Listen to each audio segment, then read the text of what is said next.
ladies, I don't understand this. Brock Purdy is the best story in sports. I was going to say football. And then, no. He's the best story in sports. Mr. Irrelevant. All he does is go 19 for 29, 214, but that's not even it. See, here's what makes me nuts.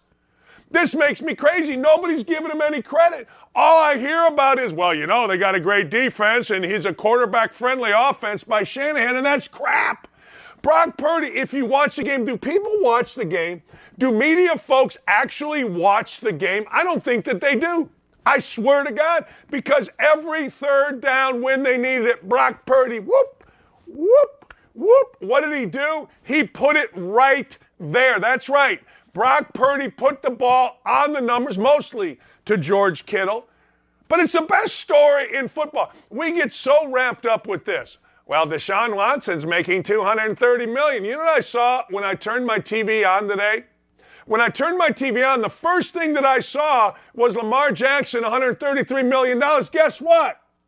Lamar Jackson punked out on his team. I don't care what anybody tells you. So the team then is now punking out on the rest of its players by kissing Lamar Jackson's backside. Oh, by the way, what did I tell you about the Buffalo Bills? What did I tell you about Josh Allen? I said it. I didn't like his eyes. This is going back 8 months. I didn't like his eyes. I didn't like his eyes in a golf match. You see those eyes right there? I didn't like those eyes. They're all right. I told Aaron Perini this. I told you all this.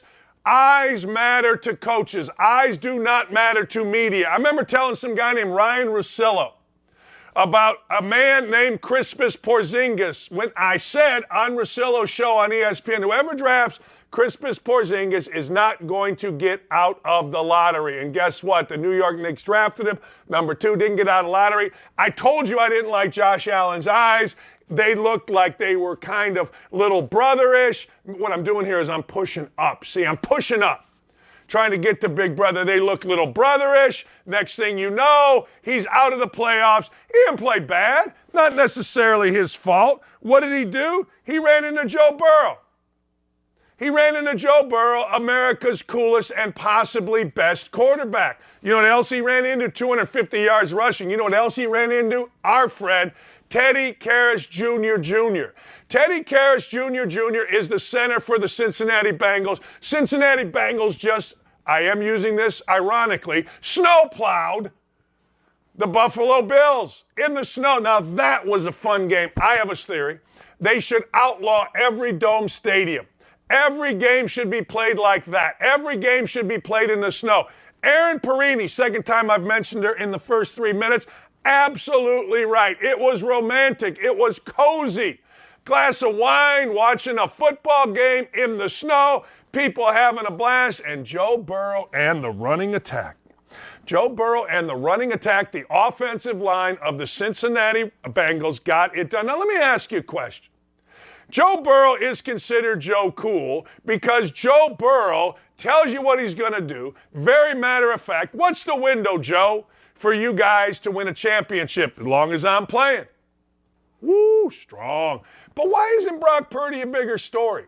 Drives the very diverse media crazy. White guys they can't do it.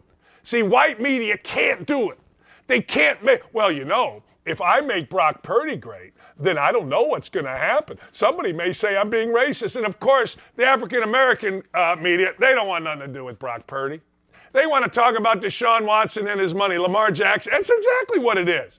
All I read about is, today I'm reading on ESPN, he's in a very friendly offense. Shut up. That dude is throwing dimes. Oh, by the way, don't make me start on Patrick Mahomes. How great is he? Do you remember when LeBron James had to be helped off of the freaking court because he had a cramp? I don't know whether it was a leg, internal. I don't know, but he had a cramp. And they had to lift LeBron James off the court. Oh my God, we got to get him off the field. We got to get him off the court. We got to get him off. I can't believe it. Oh, my God, what are we going to do? Well, guess what? if you've ever had a high ankle sprain, it hurts. It hurts for the bejesus, it hurts. It hurts like nothing in the world hurts. And don't tell me, a lot of these guys are saying, well, it doesn't hurt when it happens. You can still play. No, it hurts like crazy. So they taped up Patrick Mahomes. They put Patrick Mahomes in a position where it's like, hey, look, we don't want to use you. Chad Henne came in and gave him a 95-yard drive. Mahomes is like, no. I'm playing. I don't want to hear about it. Screw you. This is what we're doing. And guess what? He came back. And guess what? Not only did he come back, he willed his team. He demanded that the coaches put him in. Compare that with the little pukes in the NBA. Compare that with, I need load management. I need somebody somewhere to sit me out because playing 48 minutes of basketball is so taxing. It's so taxing. It's so demanding. I don't know what we're going to do. I don't know where we're going to go. Oh, my God. Well, Patrick Mahomes played with a high ankle sprain. Now, let me tell you, toughest kid I coach is a kid named David Esterkamp. High ankle. I said, Cam, get your ass ready to play. You got 2 ankles. You know what I mean? You got 2 ankles. I don't want to hear it. And I knew if I said that, it was going to motivate him. I said, you get ready to play, I'll put you in the game. He could barely walk, but I put him in the game for a minute, and he kind of looked and smacked me.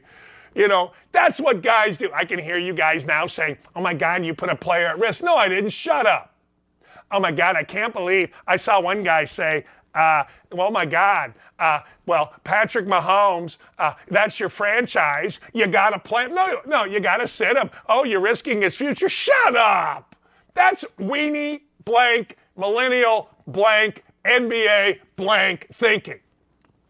No, Patrick Mahomes is sitting there telling the coach, I'm in. I'm playing. Why am I yelling? I'm fired up today. I'm in. I'm playing. Don't at me. Don't at me, coach. Chad's great. I love Chad.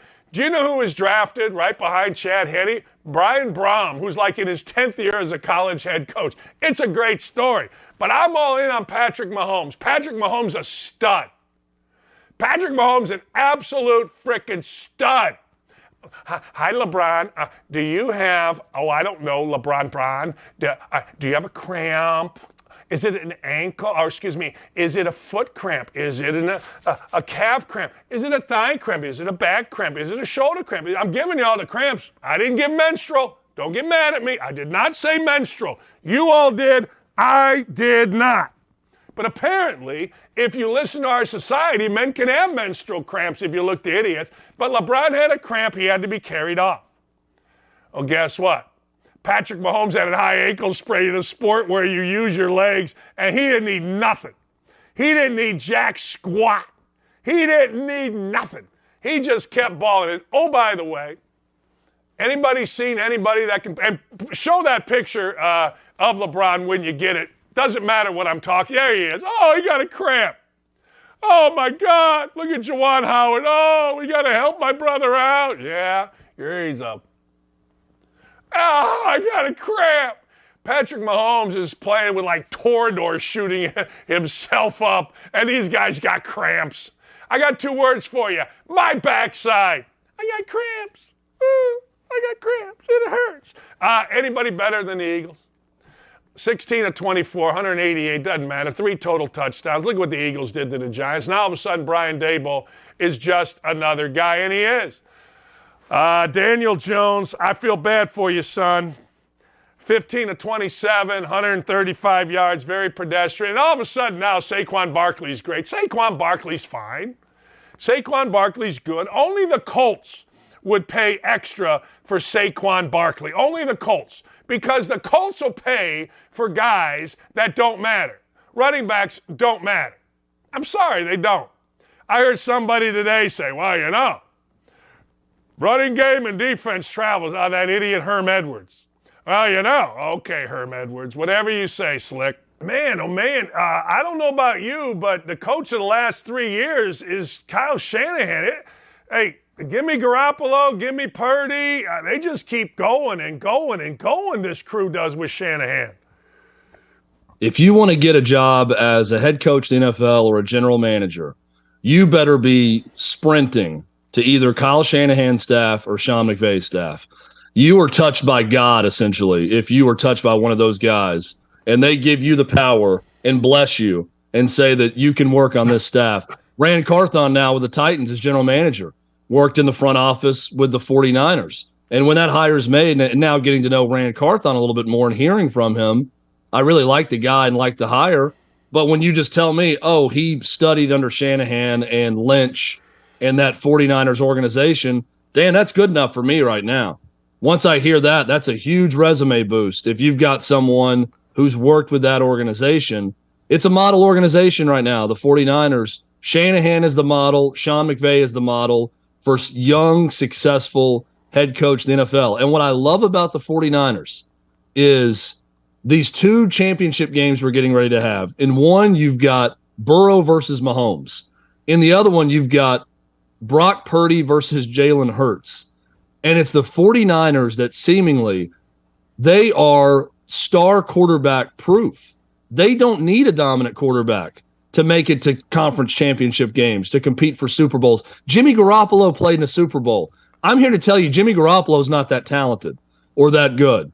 That's how good of a coach Kyle Shanahan is. Brock Purdy looks a lot better than Jimmy Garoppolo to me, but he's still the last pick in the draft as a 7th rounder. So the ability to run the ball, to adapt a plan around personnel has been incredible with the 49ers, and couple that with what is the best defense in the NFL right now that they've developed on that side. It really is an incredible story, and I'm with you. If I had to take one coach right now, I'm probably rolling with Kyle Shanahan as my guy for any organization. He's been terrific.